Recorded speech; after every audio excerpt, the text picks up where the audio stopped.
रहस्यमयी दुनिया ब्लॉग में आपका स्वागत है।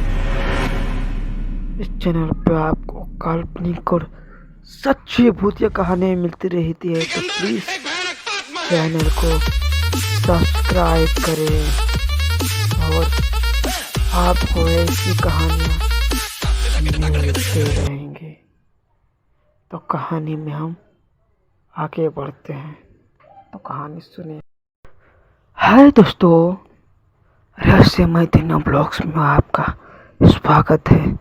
दोस्तों, आपको इस चैनल पे सच्ची भूतिया कहानियाँ और काल्पनिक कहानियाँ मिलती रहेंगी। तो आज की कहानी है दोस्तों अप्सरा का एक रहस्य। तो दोस्तों कहानी सुनिए। और दोस्तों पता नहीं मेरे चैनल पे किसने रिपोर्ट मार दिया है, क्योंकि दोस्तों यहाँ पे देख के जलने वाले लोग भी बहुत ज़्यादा है, इसीलिए मेरे चैनल पे किसी ने रिपोर्ट मार दिया है, जो बड़ी मुश्किल से मैंने उसको मैनेज किया है। तो दोस्तों आप सपोर्ट करते रहिए, कहानी आपको मैं सुनाता हूँ। दोस्तों ये कहानी एक उत्तराखंड की है। एक अप्सरा का रहस्य, एक साधु और एक अप्सरा की कहानी है, जो एक रंभा अप्सरा है। सॉरी दोस्तों, साधु ने एक मनुष्य की कहानी है, जो मैं आपको आज सुनाने जा रहा हूँ। अगर कहानी आपको अच्छी लगी तो प्लीज़ मुझे सपोर्ट कीजिए और चैनल को सब्सक्राइब कीजिएगा। दोस्तों मेरा नाम अक्षय है और मैं उत्तराखंड के चमोली ज़िले का रहने वाला हूँ। मैं अक्सर दोस्तों घूमता रहता हूँ, तो मैं चमोली ज़िले में गया था चार धाम की यात्रा पे। और चार धाम की यात्रा पे मैं गया, वहाँ पे मैंने केदारनाथ, बद्रीनाथ और गंगोत्री के दर्शन किए।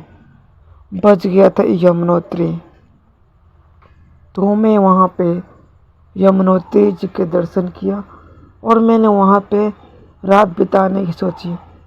दोस्तों वहाँ पे कहा जाता है कि वहाँ पे कोई रात बिता नहीं सकता। वहाँ पे तरह तरह के देवगढ़, प्रेत, भूत प्रेत और देवियाँ और अप्सराएं आती है। लेकिन अच्छे दोस्तों इस बात पे, इन सब बातों पे विश्वास नहीं करता था। उसने बोला कि छे ये तो सिर्फ कहानियों में है, जब तक मैं उन्हें देखूंगा नहीं मैं कैसे विश्वास कर लूँ। और दोस्तों वो जिद पे अड़ गया, लेकिन वो बहुत जिद्दी और हठी था। तो उसने अपने परिवार के साथ आया था। उसने परिवार वालों को भेज दिया होटल में और वहाँ पे खुद रुकने का निश्चय कर लिया। और शाम के और वहाँ पे रुका, वहाँ पे तरह तरह के वहाँ पहाड़ों को देखा और घूमा और वहाँ पे रुकने का निश्चय किया मंदिर के पास। वहाँ के साधु और जो पुजारी होते हैं उन सब ने उनको बहुत समझाने का प्रयास किया, लेकिन वो बहुत जिद्दी था। वो अक्षय समझने वालों में से नहीं था। वो समझा कर चले गए और रात का अंधेरा होने लगा, यानी कि 7 बज गया था। और वो उन डूबते सूर्य को निहारता रहा और सूरज ढल गया और रात हो गई। तो वो वहीं पे बैठ के पबजी खेल रहा था। तो करीब 10 बजे तक वो पबजी खेलता रहा। तभी कुछ उसे एहसास हुआ कि वहाँ पे कोई दैवीय शक्ति है। तो उसने ध्यान नहीं दिया, पबजी खेलने में अपना समय बिता रहा था। तो उससे लगा कि मंदिर से कुछ आवाज़ें आ रही हैं, तो मंदिर की ओर भागा। तो आवाज़ें बंद हो गई। फिर उसने पबजी खेलना स्टार्ट किया। लेकिन दोस्तों, मंदिर की घंटी होती है, घंटियाँ बजने लगी और एक पहाड़ जो उसके पास में था, वहाँ पे उसने देखा कि एक सफ़ेद साड़ी पहने एक औरत चांद की रोशनी में नृत्य कर रही थी। तो उसने देखा कि ये कौन हो सकता है इतनी रात को, जो यहाँ पे लोग मना करते हैं कि अप्सराएं आती है, देवियाँ आती है, कहीं ये देवी तो नहीं ना। अरे मैं भी क्या, मैं भी इन सब बातों पे विश्वास करने लगा। देवियाँ होती ही नहीं, सिर्फ कहानी में होती है। तो दोस्तों, उसने देखा कि वहाँ पे नृत्य कर रही थी, तो उसने मन बना लिया वहाँ पे जाने का। और उसने वहाँ पे जाकर देखा कि एक स्त्री जो इतनी सुंदर थी, उसने अपने सपने में भी ऐसी सुंदर औरत या लड़की को नहीं देखा था। तो वो उसे देखा तो देखता ही रह गया। वो बहुत सुंदर सुंदर नृत्य कर रही थी। वो एक अप्सरा थी, नाभि अप्सरा, जो कामुक और काम की देवी थी। तो उसने पास जाने का निश्चय किया। दोस्तों, अक्षय की कहानी बता दो कि अक्षय एक सीधा साधा लड़का था और पढ़ने में बहुत तेज था। उसे घूमने का बहुत शौक था। तो वो अप्सराओं और एक चिड़ियों की कहानियाँ बहुत सुन रखा था, लेकिन उन सब पे विश्वास नहीं करता था। तो वो पास जाने का निश्चय किया और धीरे धीरे वो पास जाने लगा। वो अपने कानों से सुन रहा था पायलों की खन खन, घुंघरुओं की खन खन खन खन खन खन खन खन खन खन, ऐसे घुंघरू की आवाज़ आ रही थी। और पास का माहौल भी पूरा रंगीन था।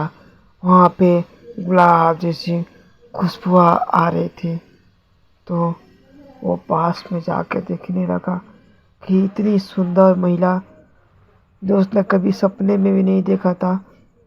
वो पास जाके उस महिला से पूछने लगा, आप कौन हो और इतनी रात को आप यहाँ पे नृत्य कर रही हो? क्या यहाँ पे आप छूट गई हो क्या? वो अप्सरा सिर्फ देख रही थी उसे और हंस रही थी। उसने कुछ बोला नहीं। वो अपने नृत्य करने में मगन हो गई। लेकिन वो शांत स्वभाव होने के कारण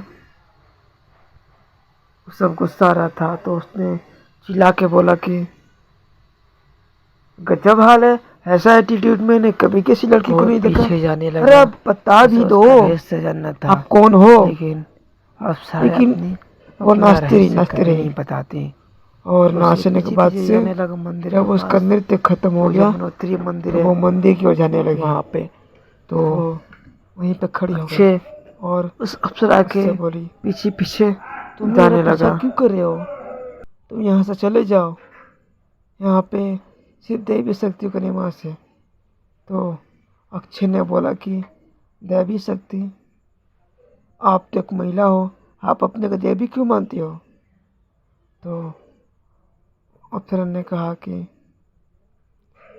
तुम्हें नहीं विश्वास है कि अप्सरा होती है? अभी तुम्हें विश्वास हो जाएगा। तो उसने अपने शक्ति से एक 16 साल की लड़की बन गई और बहुत ज़्यादा सुंदर। वो अक्षय से देखता तो देखता ही रह गया। तो उसने कहा कि आप रूप भी बदल सकती हो? तो उसने कहा, हाँ, मैं रूप भी बदल सकती हूँ। मैं एक अप्सरा हूँ जो स्वर्गलोक से आई हूँ। और ये उत्तराखंड, ये जो पहाड़ियाँ है, ये मेरा घर है। और पास में यहाँ से स्वर्गलोक जाने का रास्ता है। तो मेरे पास होने से मैं यहाँ पे रात को घूमने आती हूँ। मैं एक नाभि अप्सरा हूँ और तुम जो वरदान मांगोगे मैं तुम्हें वो दूंगी। तो उसने भी हंसते हुए कहा कि अजीब बात है, अप्सरा? कैसी अप्सरा? तो अप्सरा ने बोला कि तुम मेरा रहस्य कभी नहीं जान पाओगे, बस तुम यहाँ से चले जाओ, जो तुम्हें मांगो मैं वो तुम्हें दूंगी। उसने अप्सरा को मांगने के लिए ठानी। उसने कहा कि आप मुझे एक सुंदर लड़की दे दो, मैं उससे विवाह करना चाहता हूँ, लेकिन वो लड़की आपसे भी सुंदर हो और मैं उससे विवाह करके अपने पास रखना चाहता हूँ। तो उस अप्सरा ने बोला कि अच्छा ठीक है, तुम्हारी यही इच्छा है तो तुम अपने घर जाओ, तुम्हें वैसी मेरी जैसी लड़की मिल जाएगी। लेकिन मैं यहाँ पे आई थी, ये रहस्य कभी मत बताना। जिस दिन तुमने ये रहस्य बताया उस दिन तुम्हारी मौत हो जाएगी। तो अक्षय बहुत ज़्यादा घबरा गया।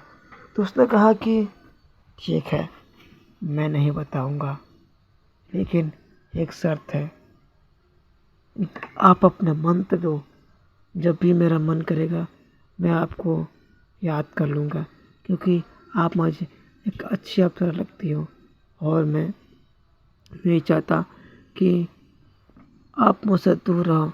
आपको देख के मैं बहुत ज़्यादा मोहित हो गया हूँ और मैं नहीं चाहता कि आप जाओ।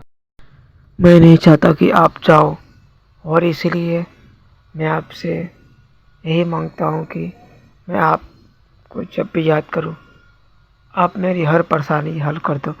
तो उस अप्सरा ने अपना मंत्र दिया और कहा कि ये मंत्र गुप्त मंत्र है, ये रहस्य कभी भी मत बताना, सिर्फ मैं तुम्हें बता रही हूँ क्योंकि तुम मुझे सीधे साधे और अच्छे इंसान लगे, इसलिए मैं सिर्फ तुमको ही बता रही हूँ।